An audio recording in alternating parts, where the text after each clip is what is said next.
Kami adalah anak remaja yang terdiri dari 5 orang. Jamal, Rizky, Aep, Ferry, dan saya sendiri Sigit. Awalnya kami terinspirasi dari film 5 cm dan berbincang-bincang serta berdiskusi bersama-sama. Bagaimana kalau kita ngedaki? Rizky membuka obrolan. Jangan gara-gara film kamu jadi ikut-ikutan pengen muncak, Ki, jawab Syahrul. Waktu berdiskusi, Syahrul awalnya mau ikut, tapi setelah minta izin ke orang tua, dia tidak diizinkan. Dia orangnya patuh banget ke orang tuanya. Jadi nurut aja. Setelah panjang lebar berdiskusi, akhirnya semuanya sepakat jadi ngedaki. Karena gunung yang paling dekat di daerah kami Gunung Ciremai, kami pun memilih gunung ini sebagai pendakian pertama kami semuanya. Bayangkan, kami semua tidak ada yang berpengalaman mendaki satu orang pun, namun berani untuk menapaki tanah tertinggi di Jawa Barat ini. Kami naik lewat jalur Palutungan, karena kami cari info jalur yang lumayan landai buat pemula yaitu Palutungan. Meski ada lagi jalur Apuy, namun dari kita lumayan jauh. Setelah kita check-in dan menyiapkan peralatan-peralatan yang kami siapkan dengan bermodal Google dan penyewaan barang-barang, akhirnya kami berangkat dari rumah ke Palutungan ba'da subuh dan sampai pukul 6. Setelah mengecek kembali semua peralatan dan daftar ulang, kami mengawalinya dengan doa bersama dan lanjut mendaki ke pos pertama. Dari pos pendaftaran ke pos pertama lumayan agak jauh. Ya mungkin karena kami pemula. Namun kami disuguhkan dengan pemandangan yang luar biasa. Perkebunan-perkebunan serta terbentang alam yang sangat indah. Walau awalnya kami tidak jadi karena ada mitos kalau muncak tidak boleh ganjil, namun kami abaikan dan selalu berpikiran positif. Setelah 1 jam perjalanan, kami pun sampai di pos pertama yaitu pos Cigowong. Di sini kita beristirahat sejenak. Lalu penunggu pos pun menghampiri kami. Tiketnya mana, Nak? Tanya penunggu pos. Kami pun menyerahkan tiket kami. Kalau mau ngambil air itu di sana. Kalau di atas nggak ada mata air. Air cuma ada di pos 1. Oh iya Pak, terima kasih, jawab Rizky. Setelah mengisi bekal air, kami pun lanjut mendaki menuju pos 2. Katanya penunggu pos tadi, dari pos 1 ke pos 2 deket. Cuma lumayan tanjakannya, kata si Jamal. Ya udah, ayo semangat, jawab si Ferry. Semangat sih semangat, nih carrier berat bos. Karena saat itu yang bawa carrier saya dan Rizky.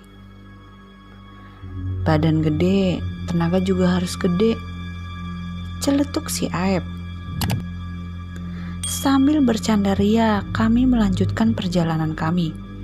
Namun tiba-tiba Jamal malah berkata sesuatu yang mitosnya dilarang oleh para pendaki. Kok capek banget ya? Mana jauh lagi? Nyesel aku ikut. Dengan polos dan tidak sengaja, Jamal berbicara seperti itu. Rizky yang lumayan pengetahuannya dan yang pada saat itu leader kami, langsung berbicara. Hei, udah, 5 menitan lagi kita sampai, tenang aja.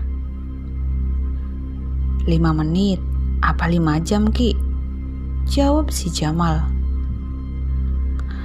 Aku yang baru inget kalau pantang pendaki mengucapkan kata itu langsung ikut berbicara. Kalau capek, bilang break Mal, jangan dipaksa. Ingat, jangan ngeluh. Kita dari bawah sudah punya satu tujuan bersama, yaitu menikmati puncak Ciremai bersama-sama. Jangan sampai ada suatu halangan yang kita tidak inginkan, oke? Akhirnya suasana mencair, dan kita tidak terasa sudah sampai di pos 2. Emang lumayan deket, cuma jalannya lumayan menguras tenaga kami. Break, break, break. Jamal teriak. Cuaca yang pada saat itu sangat bagus, sehingga kami memutuskan break lumayan lama buat makan dan menghilangkan pegal di kaki. Roti dong, roti. Ferry mengkode pengen makan roti. Karena yang saat itu carrier logistik ada di saya langsung buka carrier saya. Astagfirullah, ucapku. Kenapa Git? Rizky bertanya. Rotinya kok gak ada, hilang semua, jawabku. Jangan bercanda Git, ini di gunung, ucap si Aep. Bercanda gimana? Nih lihat sendiri kalau gak percaya, jawabku. Tadi lu cek gak? Kok bisa gak ada? Ujar si Aep. Kan kita tadi yang cek bareng-bareng. Aku yang sebutin barang, kalian yang masukin ke tas. Malah saya yang harusnya nanya, dimasukin gak? Suasana kembali menegang. Namun Rizky kembali mencairkan suasana. Udah, kan masih ada cemilan lain kan? Udah, makan aja seadanya. Udah perut lapar, perjalanan masih jauh, capek lagi. Aduh. Jamal kembali mengeluh.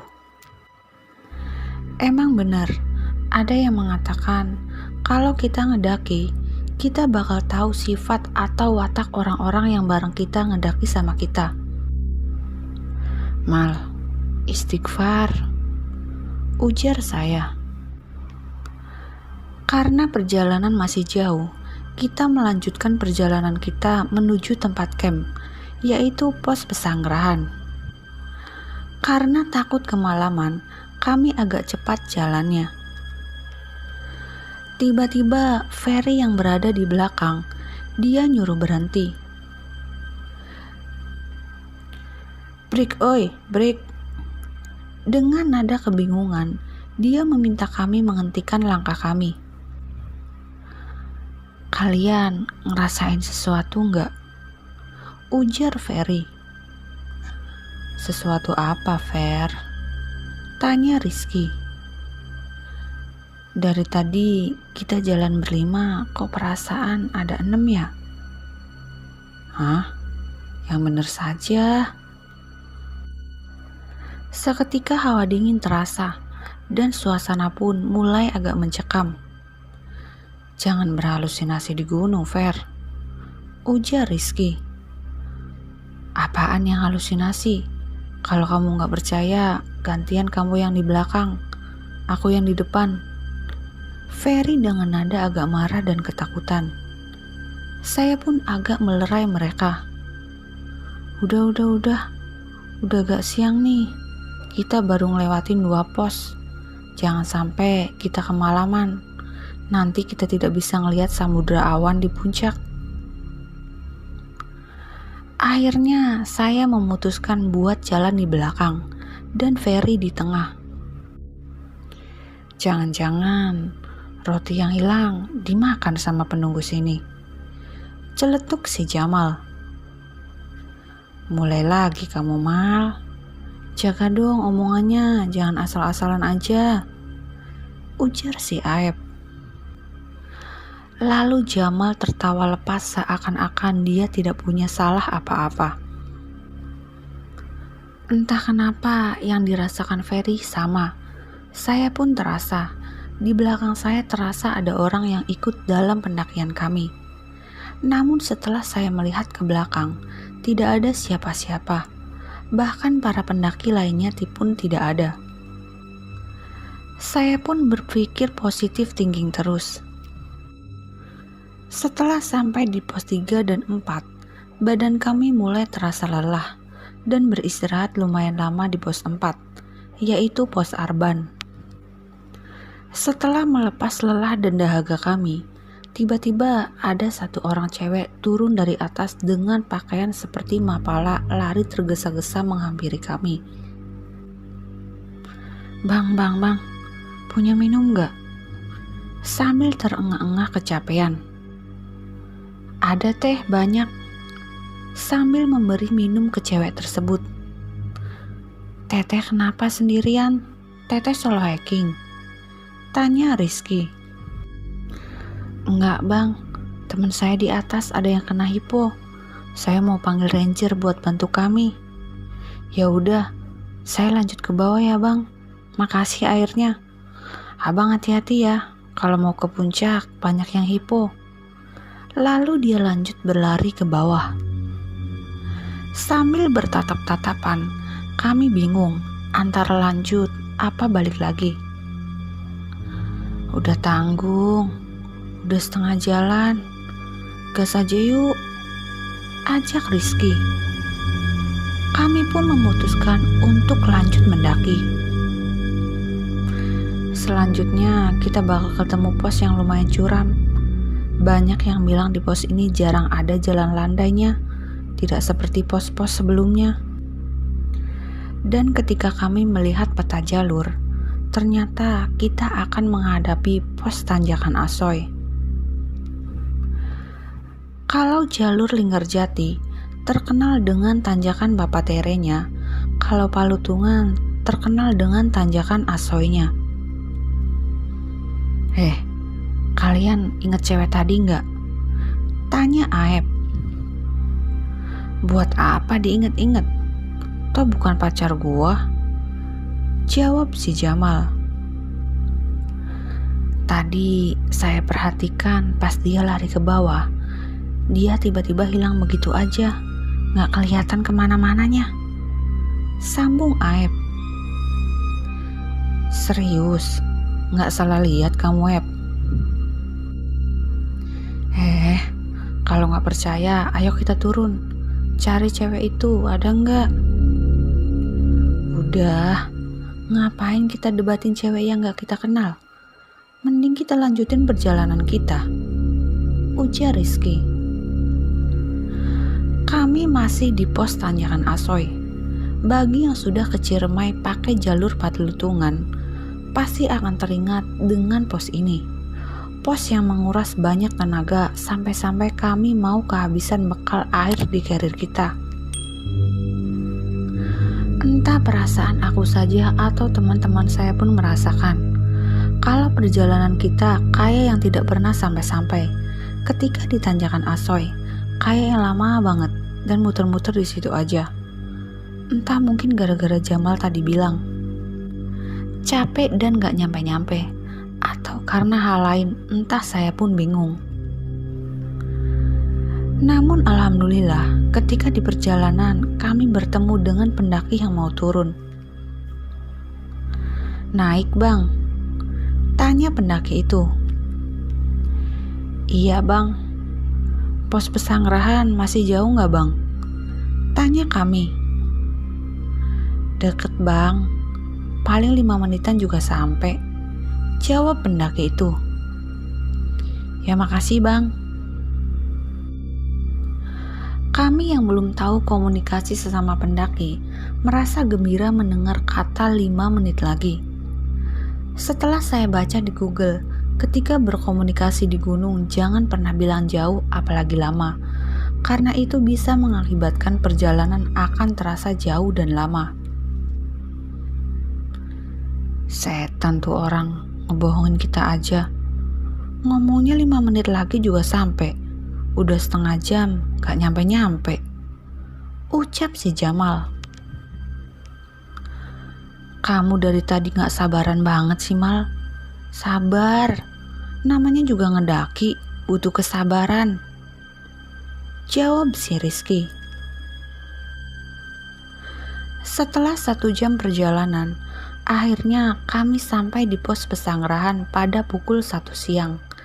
yang dimana tempat ini akan kami jadikan buat tempat camp sebelum summit nanti malam. Awalnya kami mau camp di Goa Walet, namun katanya udah dilarang ngecamp di sana. Kami pun berbagi tugas, ada yang mendirikan tenda dan ada juga yang masak mie instan dan air buat ngopi. Setelah semuanya selesai, tak lupa kami sholat zuhur berjamaah. Singkat cerita, pukul 6 sore, hawa dingin sudah masuk ke dalam pori-pori kulit kami. Baru pertama kali saya merasakan dingin seperti ini. Bikin api unggun kek, dingin banget ini. Ya udah Git, cari kayu bakar bareng Jamal. Lalu Aib dan Ferry bikin wedang jahe supaya anget badan. Jawab si Rizky. Setelah dibagi-bagi tugas, kami pun langsung melaksanakan perintah Rizky. Saya cari kayu bakar bareng Jamal. Git, cari kayunya yang udah di bawah ya. Jangan yang masih di dahan kamu ambil, teriak Rizky. Aku kedengeran, namun kayaknya Jamal kurang denger apa yang Rizky bilang.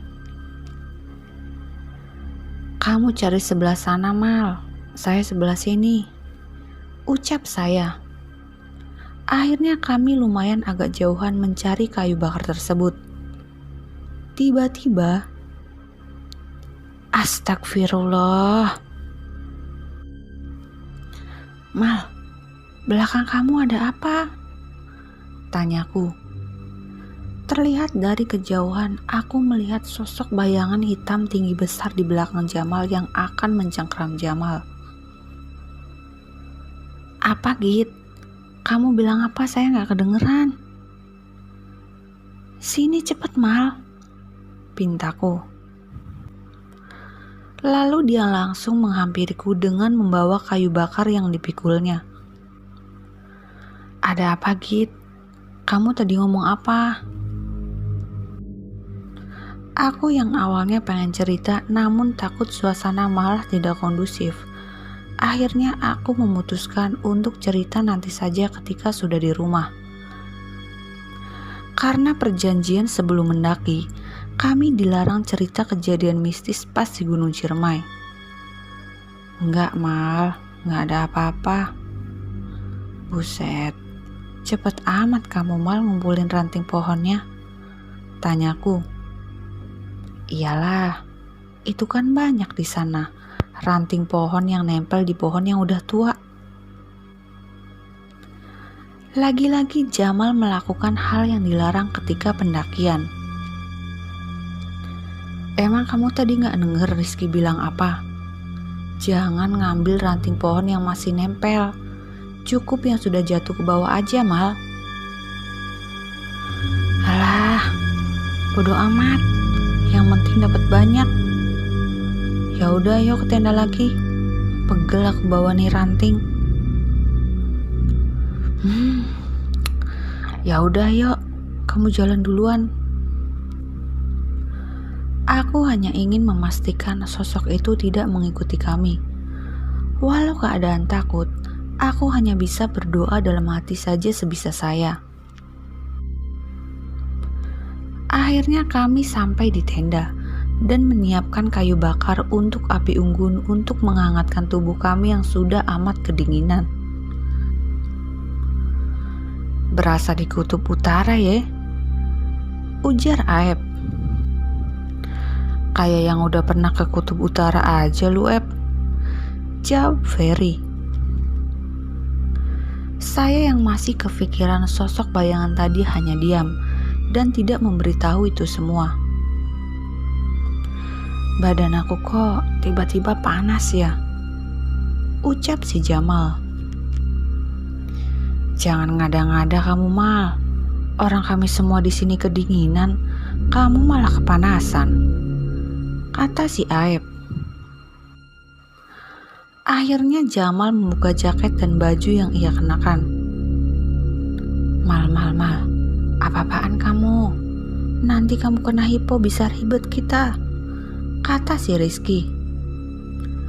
Panas banget Ki, badan gak kuat saya, jawab si Jamal. Coba istighfar Mal, baca doa yang lu bisa, pinta saya. Akhirnya Jamal mengikuti apa yang saya pinta, dan akhirnya ia tidak lagi merasakan kepanasan. Alhamdulillah, gak kerasa lagi panasnya, kata si Jamal. Lalu Rizky menghampiri saya. Jelaskan Git, apa yang terjadi? Pasti ada kesalahan yang telah Jamal lakukan kan? Tanya si Rizky. Sebenarnya Ki, tadi Jamal ngambil ranting pohon yang masih menempel pada pohonnya. Tapi saya tidak cerita dengan sosok yang ada tadi ke Rizky. Walah, pantesan aja. Setelah menghangatkan tubuh dan meminum wedang jahe, kami pun kembali berdiskusi. Gimana? Mau lanjut ke puncak? Apa kita turun aja besok? Kata Rizky. Lanjutlah, tanggung. Ini tinggal beberapa pos lagi, jawab Ferry. Yang lain gimana? Kata Rizky. Akhirnya kami semua setuju untuk lanjut ke puncak Ciremai. Ya udah, kalau mau lanjut, kita istirahat dulu, gantian buat ronda ya. Jam 1 kita akan summit dari sini ke puncak, kata si Rizky. Tiba-tiba aku melihat lagi sosok bayangan tinggi besar itu. Pokoknya serem, matanya merah, tingginya mungkin sekitar 3 meteran. Aku duluan istirahat boleh? Pintaku. Karena aku gak mau lihat sosok itu lagi, mendingan aku istirahat duluan. Siapa lagi yang mau duluan? Tanya Rizky. Jamal aja Ki, suruh istirahat, pintaku. Ya udah, kalian berdua istirahat duluan. Kami bertiga ronda malam. Entah apa yang terjadi, belum kami masuk ke dalam mimpi kami, tiba-tiba kami dibangunkan. Bangun, bangun. Wahai bangun.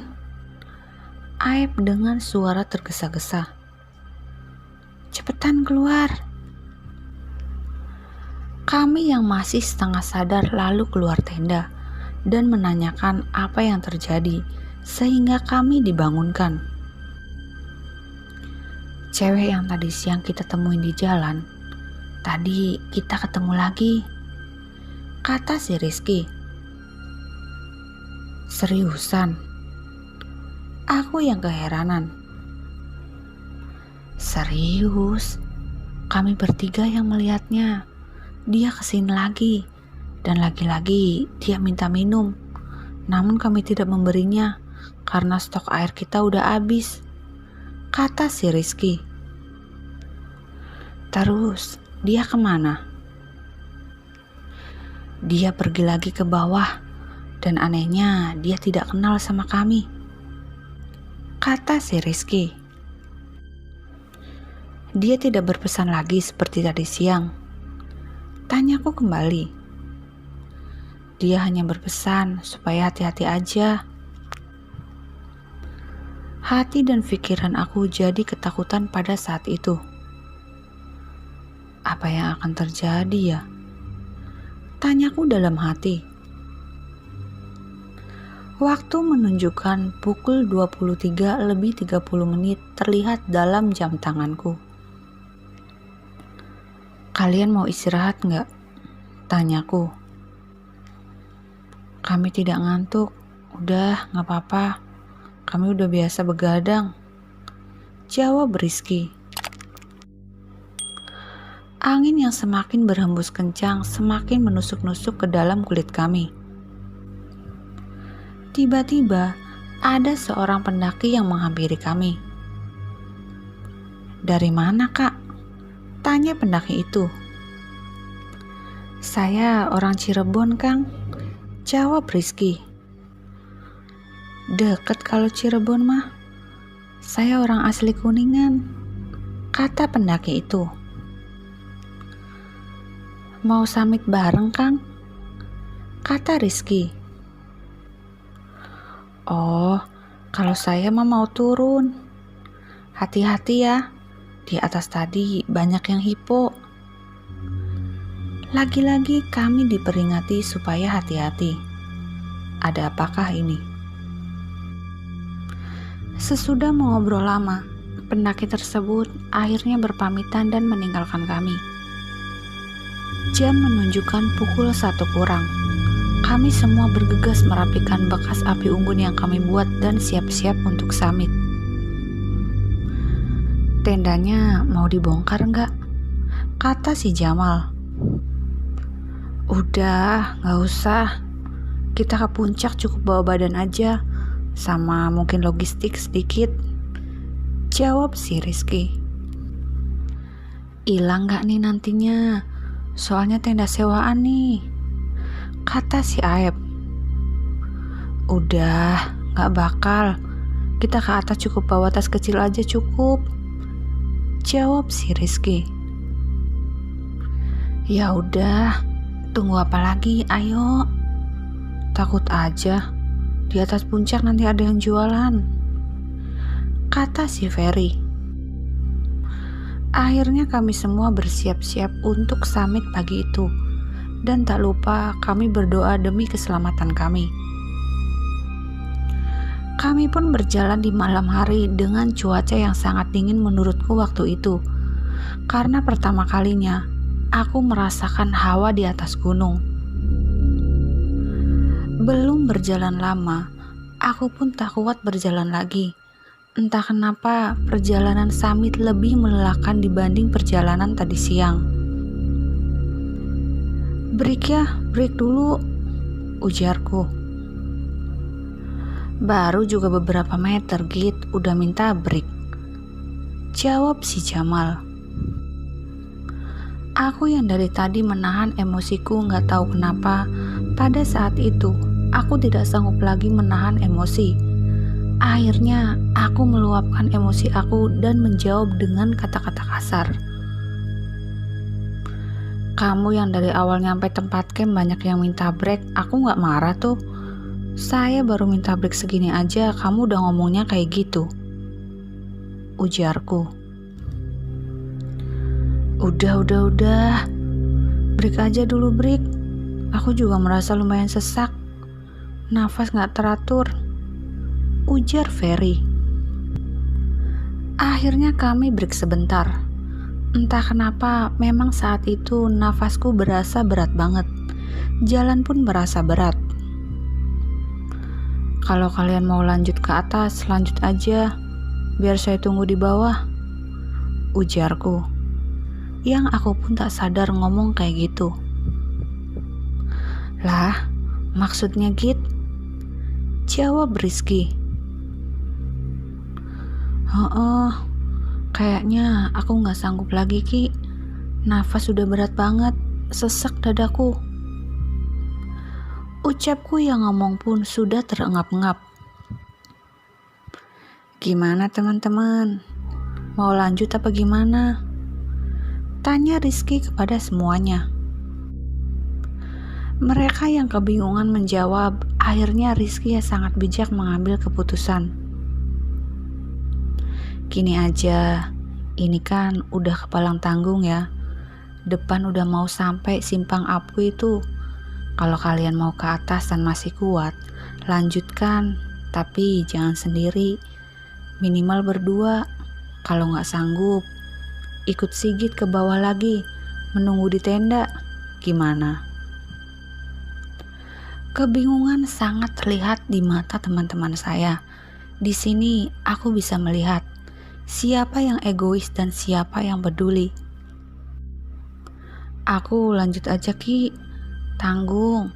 Puncaknya aja udah kelihatan tuh, kata si Jamal. Ferry dan Aep pun akhirnya memutuskan buat lanjut ke puncak yang tidak jauh lagi sudah terlihat di depan mata. Jangan hanya melihat dari mata. Di gunung itu mata suka salah. Kelihatannya aja deket. Aslinya itu tuh masih jauh, kata si Rizky.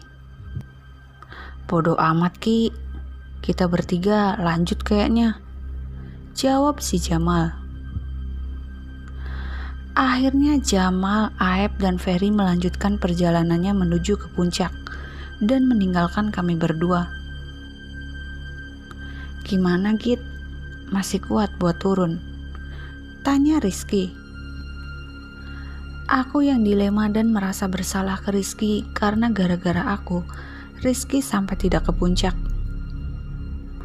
Aku sedikit terdiam. Lanjut aja Yuki. Aku insya Allah kuat. Tapi mungkin bakal banyak break. Gak apa-apa kan? Kalau gak kuat, jangan dipaksa Git. Di gunung itu taruhannya nyawa. Rizky sedikit cemas. Aku serius kok. Kuat deh beneran. Yuk jalan, susul teman-teman. Sambil tersenyum supaya Rizky yakin saya kuat. Benar saja, baru beberapa langkah, saya minta break. Lanjut lagi, break lagi. Sudah gak kehitung saya break berapa kali. Namun akhirnya kami bertemu dengan Aep dan Ferry yang sedang beristirahat karena kelelahan.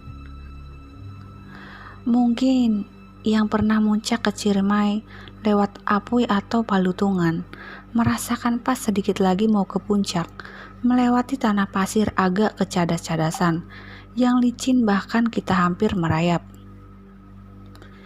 Jamal mana? Tanya Rizky.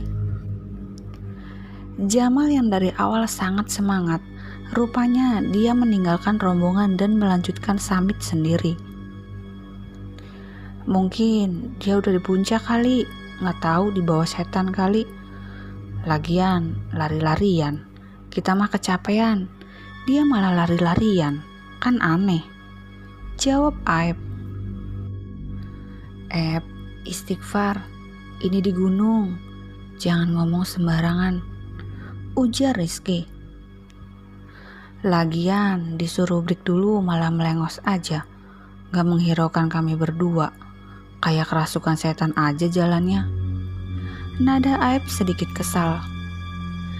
Rizky yang punya tanggung jawab besar atas pemberangkatan ini akhirnya memutuskan buat menyusul Jamal. Kalian tunggu di sini aja ya, saya akan menyusul Jamal, kata si Rizky. Kita berangkat sama-sama Ki, jangan gegabah. Kita udah kehilangan Jamal, masa kita harus kehilangan lu lagi? Kita berangkat sama-sama yuk, jawab si Ferry. Saya yang tadinya sudah gak kuat lagi jalan, akhirnya menjadi semangat lagi mendengar ucapan Ferry. Ya udah yuk, tunggu apa lagi? Ujarku. Akhirnya kami semua berangkat kembali menuju puncak. Puncak yang sudah kelihatan jelas sedengkal dari mata kami membuat kami terpesona dan sedikit menghilangkan rasa lelah kami. Masya Allah, sungguh indah ciptaanmu Tuhan, ujarku. Melihat ke bawah langit yang sudah agak sedikit kebiru-biruan, menunjukkan matahari sebentar lagi akan menampakkan sinarnya. Jam menunjukkan pukul 4.00 dan kami belum sampai juga ke puncak, karena mungkin kami kebanyakan break karena lelah dan kondisi dingin serta jalan yang lumayan terjal. Semoga kamu gak terjadi apa-apa, Mal. Rizky sangat khawatir terhadap Jamal. Kami pun yang awalnya sangat sebel, namun tak rela kalau kami harus berpisah begini dengan Jamal. Break aja dulu ya, aku udah gak kuat, ujarku. Akhirnya kami break agak lama, karena mungkin sebentar lagi puncak sudah dapat kami pijak. Di puncak sudah kelihatan banyak orang, menandakan di atas sudah banyak pendaki yang sampai. Lihat tuh puncak. Paling 15 menitan lagi kita sampai dan bisa cari Jamal, ujar Rizky. Alhamdulillah ya, perjalanan kita tidak sia-sia. Akhirnya kita bisa berpijak di gunung tertinggi di Jawa Barat ini. Aep tersenyum kegirangan. Ya udah yuk, lanjut lagi. Keburu siang nanti. Nanti kita nggak kebagian samudra awan dan matahari terbit lagi. Itu kan yang didambakan para pendaki. Gimana Git? Udah bisa jalan lagi? Kata si Rizky. Yuk, udah lumayan mendingan Ki. Walau aku gak kuat, aku paksakan waktu itu. Sangat beban sekali aku saat itu. Namun tiba-tiba di bawah ada yang memanggil kami. Ki, Ep, Fer, Git, kenapa meninggalkan saya? Terlihat sosok Jamal yang badannya kelihatan sangat kecapean. Loh, Jamal? Aep kebingungan. Jamal semakin mendekat ke kami. Kami pun heran, apa benar ini Jamal? Namun muka dan badannya sama.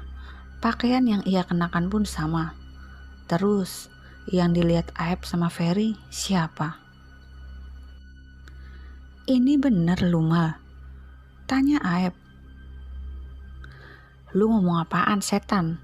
Ya jelas lah ini gua. Tega lu ya ninggalin gua sendirian di bawah. Tadi lu minta break, gue ikutan break malah jalan lagi. Emang bener ya, lu minta gue tabok. Jamal merasa kesal sekali kelihatannya.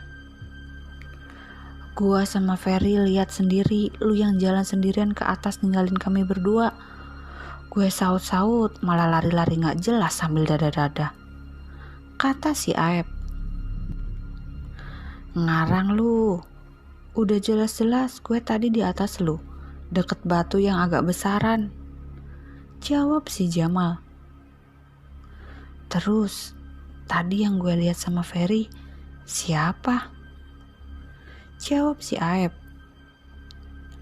Setan kali. Kata si Jamal. Lama-lama gue sumpel juga mulutmu Mal. Dari tadi tuh mulut susah banget dijaga. Ingat, kita sedang di mana? Kalau lu lagi di diskotik, terserah lu dah mau ngecaprak apa juga. Kita di sini bukan hanya kita aja. Banyak makhluk lain yang menempati tempat ini. Jadi, kamu harus sopan. Ujar Rizky yang mungkin dari tadi udah menahan emosi. Karena gue tahu tanggung jawab Rizky seperti apa. Ingat Mal, semua yang kamu katakan di sini bisa jadi nyata. Jadi, jangan asal aja kalau bicara. Sambung Rizky. Ya udah, kalau gitu aku mau ngomong supaya dapet harta karun aja di gunung ini. Katanya bisa jadi kesampaian. Kata si Jamal. Bener juga yang Jamal katakan ya. Ucapku dalam hati. Mau lu dibawa Nini Pelet? Kalau lu mau harta karun, nanti lu ikut Nini Pelet kalau ketemu di jalan. Lu ngomong ikut gitu. Rizky yang sudah bener-bener emosi sampai ngomong kayak gitu. Mau sampai kapan gini terus? Kita kan udah lengkap. Ayo lanjutkan aja perjalanan. Kalau debat terus gak akan ada habisnya. Ujarku. Lagian nih anak bikin kesel aja dari tadi. Jawab Rizky. Mal, gue mohon, lu dari sekarang sampai puncak, jangan banyak ngomong ya, demi keselamatan lu juga. Ujarku. Iya dah, bawel amat kayak emak-emak rempong kalian semua. Jawab Jamal. Akhirnya kami melanjutkan perjalanan kami menuju puncak Ciremai, tanah tertinggi di Jawa Barat itu. Jam menunjukkan pukul 5.00. Sebentar lagi matahari akan terbit indah. Kami segera mempercepat langkah kami. Masya Allah, ya Allah, sungguh indah ciptaanmu, ujarku. Di hadapan kami terbentang langit yang indah dan daratan di bawah yang sangat menakjubkan, serta samudera awan yang kami lihat di depan mata kami membuat kami tak henti-hentinya memuji kekuasaan Tuhan. Gimana, gak sia-sia kan kita ke puncak? Kata Rizky. Iya Ki, lelah kita terbayar lunas, jawab si Ferry. Di atas puncak kami berselfie berfotoria seperti pendaki-pendaki lain. Sekitar 2 jam kurang kami di atas untuk menikmati alam yang sangat indah itu. Udah dingin banget nih, balik yuk, kata si Jamal. Gak tahu kenapa Jamal kelihatan kayak menggigil hebat. Ya udah, ayo, lama-lama di atas juga gak baik bagi tubuh, kata si Rizky. Akhirnya kami pun memutuskan untuk turun lagi. Perjalanan turun terasa biasa aja, tidak terlalu capek kayak semalam. Tak lama kemudian, kami pun sampai di tenda kami. Sebelum pulang, mendingan kita istirahat aja dulu sejenak. Ini kan udah jam 10. Kita sarapan, abis itu istirahat supaya badan fit. Gimana? Ujar Rizky. Kita semua ikut kamu aja Ki, jawab si Aep. Akhirnya kami memutuskan buat sarapan dan istirahat sejenak. Bangun woi bangun, pada kebluk amat tidurnya, ujar Rizky. Apa sih Ki, sebentar lagi aja, jawab si Aep. Makanya lihat jam woi, kata Rizky. Astagfirullah, kami ketiduran cukup lama. Tidak terasa jam menunjukkan pukul 17:30. Gimana ini jadinya? Camp lagi apa jalan malam? Tanya Jamal. Rizky yang saat itu kelihatan kebingungan sekali. Aku pun dapat merasakan dari mukanya yang penuh dengan beban. Kita sholat dulu aja ya. Nanti aku pikirin lagi gimana keputusannya ya, kata Rizky. Setelah sholat, kami pun kumpul kembali. Takut gak kalian jalan malam? Tanya Rizky. Kita mah ayo-ayo aja. Lagian kan kalau kecapean kita bisa camp di posko 2 apa 3, jawab Ferry. Ya udah, kita bereskan peralatan kita. Setelah beres semua, kita baru turun. Ingat, sampah jangan sampai ada yang ketinggalan. Setelah merapikan semua barang-barang kami, akhirnya kami pun turun. Seperti biasa, saya jalan dulu, Sigit belakang ya, ujar si Rizky. Walau gue agak ngeri-ngeri sedap, gue iyain aja. Namun keanehan mulai terjadi. Sudah 2 jam kita berjalan, belum ketemu posko. Ini bener gak Ki jalannya? Kok dari tadi kayak yang muter-muter aja ya? Terus belum ketemu pos yang tanjakan aso itu? Tanyaku yang agak kebingungan.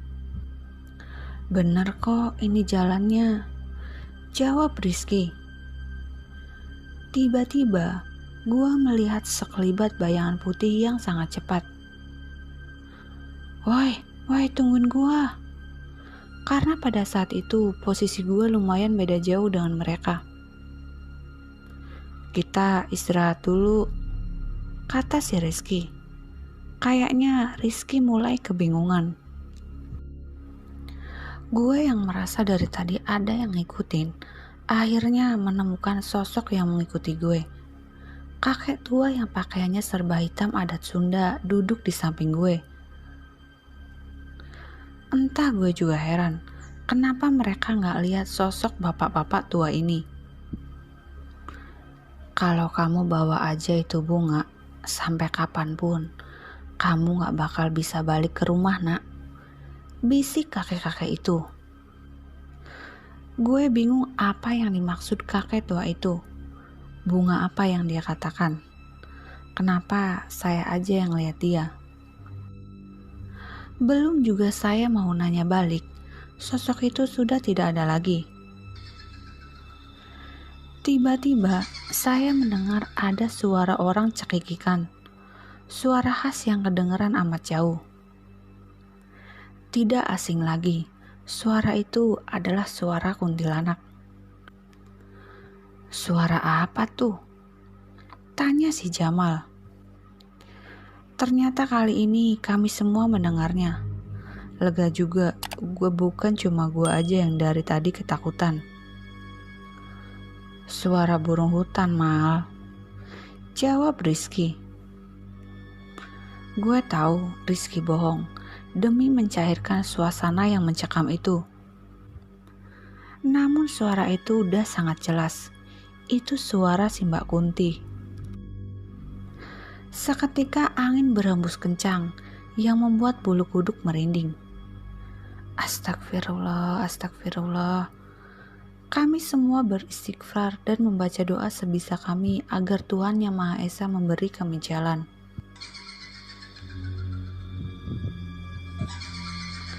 Suara itu hampir kami dengar setiap saat. Ternyata Mbak Kun sekarang ada di belakang kami. Kami semua melihatnya, namun tak begitu jelas. Ingat apa yang aku bilang sebelum mendaki. Kalau melihat makhluk halus, jangan lari. Karena itu akan membuat kita berpisah dan bahkan mungkin hilang atau mati. Jangan takut, tetap pegang tangan teman kalian masing-masing. Rizky menguatkan kami semua. Ya Allah, kenapa ada teror seperti ini? Padahal niat kami baik. Kami semua berdoa memuji Tuhan agar kami semua selamat sampai rumah. Cepat, Cuk. Kembalikan lagi bunga itu sebelum semuanya terlambat. Nyawa cucu semua taruhannya. Terdengar bisikan kakak itu dalam telingaku membuat aku terkujur lemas mendengar suara itu. Jujur, siapa yang bawa sesuatu yang terlarang dari atas? Ucapku. Maksudnya Git? Tanya Rizky. Tolong, ini demi keselamatan kita semua. Kembaliin lagi bunga yang kalian bawa. Ayo, sebelum semuanya terlambat. Ucapku memohon. Semuanya terdiam dan saling bertatapan. Tidak ada satupun yang mau jujur. Lu tahu dari mana Git? Kalau aku bawa bunga Edelweiss? Ucap Rizky. Astagfirullah Ki. Aku gak nyangka ternyata Rizky yang membawa bunga itu. Maaf Git, bunga ini kan melambangkan keabadian dan hanya tumbuh banyak di atas gunung, apalagi di Gunung Ciremai. Sebelum aku mendaki, aku membaca-baca dulu di internet tentang bunga ini. Ya udah, aku ngambil setangkai. Gak banyak kok, ujar Rizky. Tidak aneh juga dia bawa bunga itu. Dia tahu semuanya. Dia selalu membaca-baca hal dari internet. Kami yang tadi di atas puncak tak tahu itu bunga apa. Dia malah tahu. Ki, tolong kembaliin bunga itu. Nyawa kita taruhannya, pintaku. Lah, jauh-jauh aku dari bawah ke atas buat ngambil nih bunga.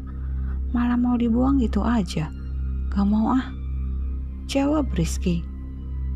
Kamu mau kita mati semua? Tanyaku. Sekali lagi, aku gak nyangka dengan sikap Rizky yang seperti itu.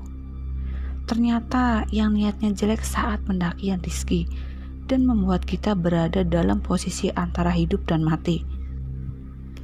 Ya udah, kalau kamu gak mau buang tuh bunga, jangan ikutin kami turun ke bawah, biar kami berempat aja, ucapku. Mungkin dengan gertakan seperti itu, buat dia berpikir dan mau mengembalikan lagi bunga itu. Kalian egois banget. Masa mau ninggalin aku sendiri di sini? Gak solid banget. Rizky marah. Lah, lu kok malah marah-marah gak jelas sih? Jamal membentak balik. Woi, udah. Kalian apa-apaan sih? Situasi lagi genting gini masih aja pada ribut. Ucapku. Situasi yang sudah semrawut ini, otak pun tidak bisa berpikir jernih. Mungkin karena sudah kelelahan juga. Kalau lu masih gak percaya sama gua, yuk kita lanjutin perjalanan. Mau sampai jam berapapun, kita gak bakalan nyampe-nyampe, Ki. Percayalah. Nadaku yang agak memohon. Ya udah, ayo jalan. Bukannya buang aja tuh bunga supaya beres nih masalah, malah ngajak lanjut jalan. Setan lu, Ki, ucap Jamal.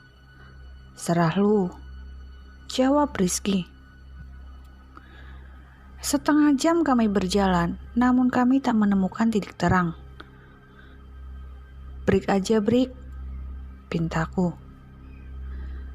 Gimana, masih gak percaya, Ki? Tanyaku. Ya udah, iya, aku kembaliin nih bunga. Tapi gimana? Kita buang apa dikembaliin ke atas? Tanya Rizky. Bingung juga. Entah, aku pun gak tahu.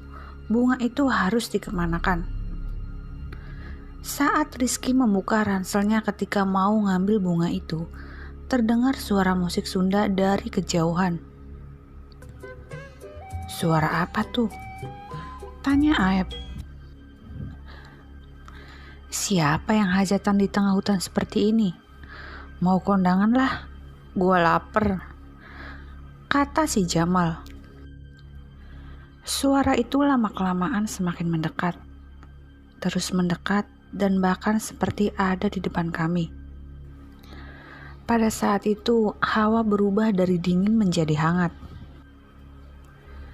Suara gening Jawa khas itu tiba-tiba menghilang. Astagfirullah ya Allah, ampunilah kami, selamatkanlah kami semua. Doaku dalam hati. Udah hilang woi suaranya. Serem amat ya, kata si Jamal. Keluarkan Ki bunganya, cepet, pintaku. Belum juga bunga itu keluar dari ranselnya, kami dikagetkan kembali dengan bau amis seperti darah. Ya Allah, ya Allah, ya Allah. Bicara pun sampai bergetar gaguk gak keberaturan karena ketakutan. Ini gimana? Kita naik lagi ke atas apa gimana? Tanya Rizky. Lu aja Ki, kan lu yang bawa kesininya, gue ogah naik lagi, kata si Jamal. Sekarang giliran gue yang bingung. Gimana ini? Udah mah bau amis itu gak hilang-hilang lagi. Suara gening Jawa mulai muncul lagi. Tiba-tiba kakek itu datang lagi. Udah, simpen aja di bawah pohon besar itu. Tapi sendiri aja, yang ngambil bunga itu aja, ujar kakek tua itu.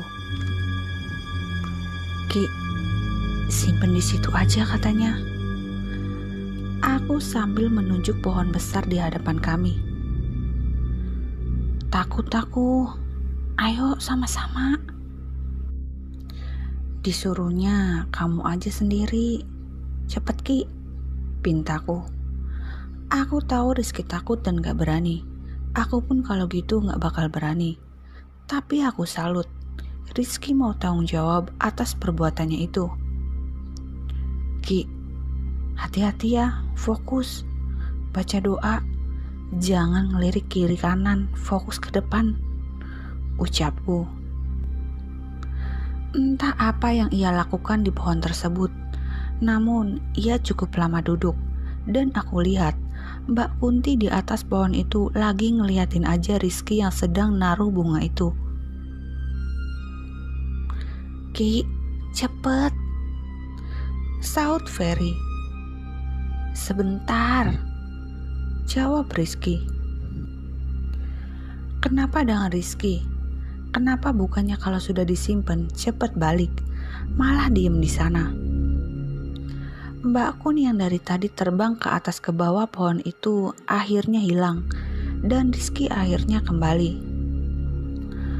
"Kamu kenapa lama banget?" tanyaku. "Aku ceritainnya nanti aja pas di rumah. Ayo cepet balik." Kami agak terburu-buru waktu itu, sehingga Aep agak keseleo. "Aduh, rintih Aep." "Kenapa Aep?" tanya Ferry yang saat itu memang posisinya paling dekat dengan Aep. "Kakiku keseleo, sakit banget," jawab si Aep. "Coba buka sepatunya. Bau balsem kan?" pinta Rizky. "Nih, ada di tasku.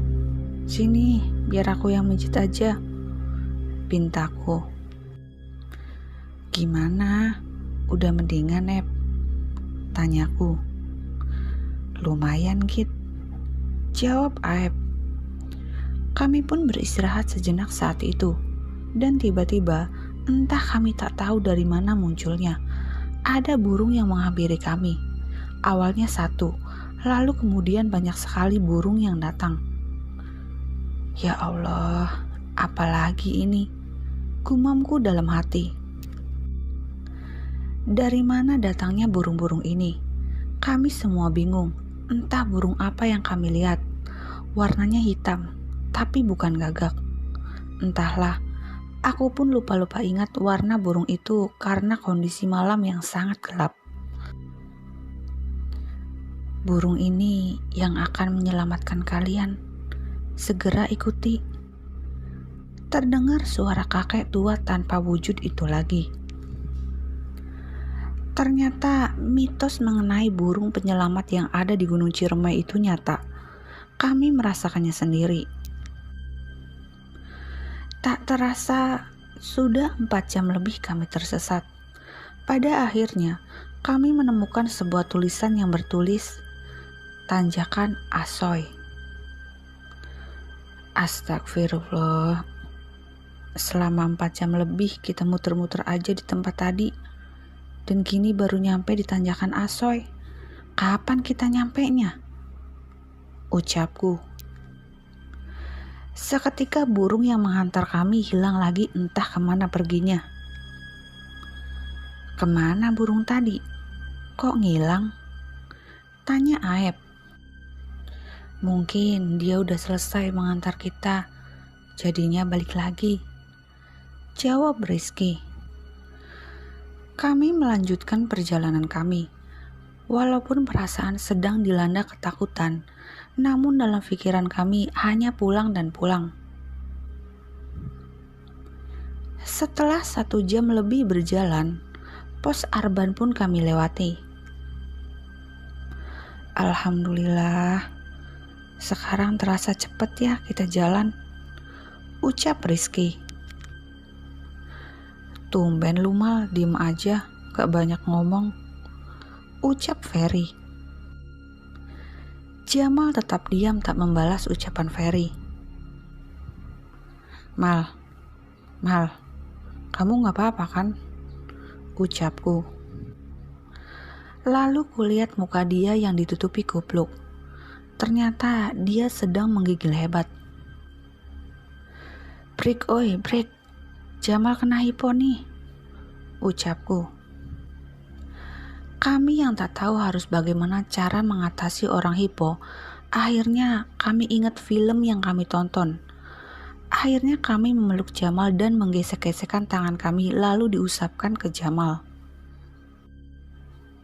"Kit, kita break di sini aja. Kamu sama Aib cari kayu bakar lagi." Selesai Jamal membaik, Aku sama Ferry diriin tenda, ucap Rizky. Oke. Akhirnya saya dan Aib mencari kayu bakar untuk membuat api unggun lagi. Rizky sedang membuat api sedang yang berasal dari kompor untuk menghangatkan Jamal sementara. Setelah saya dan Aib membuat api unggun, Rizky dan Ferry pun memasang tenda buat istirahat. Kita bermalam di sini sampai matahari muncul ya. Bahaya juga kalau dilanjutkan, ucap Rizky. Kondisi Jamal pun sudah agak membaik. Kami pun membuat kopi panas ditemani sebatang rokok. Di saat kami sedang menyeruput kopi hitam kami, tiba-tiba ada rombongan pendaki lewat di depan kami. Parunten, ucap pendaki itu. Silakan A, mau daki, malam banget. Sini A, ngopi dulu. Mohon A, mangga. Alhamdulillah, ada juga orang yang lewat. Itu berarti kami sedang tidak lagi dalam masalah. Namun tiba-tiba, suara gending Jawa atau gamelan itu ada lagi. Namun, kini suaranya sedikit ramai, seperti ada orang-orang. Astagfirullah, suara gamelan lagi. Semoga hanya aku aja yang denger, biar mereka semua gak ketakutan, ucapku dalam hati. Denger gak? Ucap Aib. Gamelan lagi, jawab Ferry. Astaga, kenapa mereka juga denger? Jadi malah tambah takut aja nih, ucapku. Ada yang nyium bau wangi gak? Ucap Rizky. Wangi? Wangi apa? Bau bangke ya iya, jawab Aib. Lah, kok aku gak nyium bau apa-apa? Ucapku dalam hati. Lihat woi, lihat di atas. Astagfirullah, ucap Ferry. Astagfirullah. Kami melihat sebuah cahaya seperti api. Orang kami bilangnya juriga mamang. Di atas pohon. Mitosnya, hantu ini bisa makan manusia. Gimana ini? Juriga mamang itu, ucap Aib. Jangan berisik, jangan teriak. Apalagi pikiran kalian jangan sampai kosong, ucap Rizky. Namun tiba-tiba di dalam tenda terdengar suara tertawa. Jamal, ucapku. Kami semua bergegas masuk ke tenda untuk mengecek kondisi Jamal. Mal, istighfar Mal, ucap Rizky. Namun dia terus tertawa tanpa henti. Oh alam yang indah, apalagi kesalahan kami, hingga kami masih belum kau izinkan pulang, ucapku dalam hati. Kalian kalau mau pulang tinggal pulang, tapi jangan sama anak ini. Anak ini udah punya saya. Siapa suruh dia kalau ngomong seenaknya aja. Astagfirullah. Mal, sadar Mal. Ini kami Mal. Kami semua sahabat-sahabat kamu, ucapku sambil agak bersedih. Kami tak mau kalau sampai Jamal harus diambil oleh penghuni gunung ini. Lalu kami semua membaca ayat kursi. Ada yang azan dan berdoa kepada Yang Maha Kuasa supaya Jamal bisa selamat. Di luar tenda angin bertiup begitu kencang. Kami hampir semua mati kedinginan. Kami yang terus membacakan ayat Al-Quran, tak henti-hentinya selalu diganggu oleh makhluk penunggu gunung ini. Terdengar suara kuntilanak yang semakin nyaring suaranya. Terdengar juga suara riuh-riuh orang ramai. Dan yang paling mengerikan menurutku yaitu suara gamelan yang membuat bulu kuduk kami pada tegang, kayak tiang listrik. Ya Allah, kami berpasrah atas semuanya. Jika kami semua tak selamat, ampunilah dosa kami semua. Doaku dalam hati. Tapi tiba-tiba datang kakek-kakek berbaju putih menghampiri kami yang tak tahu dari mana arah datangnya. "Ki, siapa tuh di luar?" tanya Ferry. Rizky, Ferry, dan Aep keluar menemui kakek itu. Saya menjaga Jamal di dalam tenda dengan kondisi mata melotot tajam ke arahku, badan yang sangat dingin dan tegang sambil terus tertawa. Terdengar suara kakak itu berbicara kepada Rizky dan teman-teman. "Teruskan saja, Dek, kalau mau pulang mah. Udah, ini mah sama kakek aja diurusnya. Udah gak apa-apa, nanti juga sembuh sendiri teman adik semua." Mendengar kata-kata itu, hati aku pun lega. Lalu kakek itu pamit melanjutkan perjalanannya. Setelah kakek itu pamit, entah kenapa tiba-tiba Jamal kejang-kejang lagi. Namun kini ia terpejam. Ki, Jamal Ki, ucapku. "Udah, gak apa-apa Git. Kata kakek tadi, nanti juga dia sembuh sendiri." Tak lama kemudian, Jamal membuka matanya dan dia langsung menangis segukan di hadapan kami. "Kamu kenapa, Mal?" tanya Rizky. "Udah Ki, dia baru sadar. Jangan diganggu dulu, biar dia menenangkan dulu pikirannya," ucapku. Kami pun menyuruh Jamal untuk istirahat lagi, dan kami melanjutkan minum kopi sambil membayangkan hal apa yang akan terjadi lagi. Namun ternyata waktu sudah sangat cepat berjalan. Buset, udah jam 3:30 aja lagi," ucap Aep. "Gak kerasa ya waktu," jawab Ferry. "Gak kerasa dah semua apa? Semalaman diteror penunggu Ciremai gak kerasa," ucapku dalam hati. Aku pun tak terasa ketiduran waktu itu. Jadi aku gak tahu lagi ada apa lagi. Atau malah semuanya tidur. Karena pas saya bangun, semuanya udah tertidur lelap. "Woi, bangun. Udah mau siang ini." Kulihat jam menunjukkan pukul 9:30. Akhirnya kami semua bangun dan membereskan semua peralatan kami. Akhirnya kami pulang dengan nyaman dalam perjalanan kami. Sehingga tak terasa kami sudah sampai di pos 1 Cigowong. Di sini kami beristirahat lagi dan mengisi air kami yang sudah habis. Lalu kami membeli gorengan. Siapa saja yang pernah naik Ciremai lewat jalur Palutungan pasti tahu dengan gorengan khas Cigowong ini. "Beli gorengan Gi, lapar nih. Kelihatannya masih anget-anget tuh," ucap Jamal. "Ya udah, beli Gi. Nih uangnya 10.000. Cukup kali buat berlima mah," jawab Rizky. Akhirnya Aep dan Ferry pergi membeli gorengan. Datang-datang mereka semua tertawa terbahak-bahak. "Kalian kenapa?" tanya Rizky. "Gak apa-apa," jawab Aep. "Nih gorengannya," sambil menyodorkan kantong kresek yang berisi gorengan. "Lah, kok 10.000 cuma dapat 5? Rizky kaget. "Ya mungkin gara-gara di gunung kali," jawab Ferry.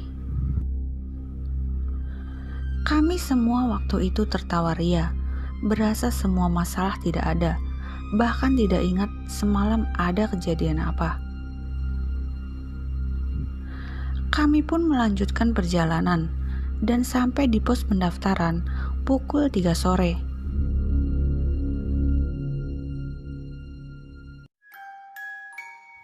Jika kalian ingin berbagi cerita kepada kami, silahkan DM ke Instagram atau email kami yang ada di kolom deskripsi. Sekian dan terima kasih. Salam dari kami, keluarga pendaki.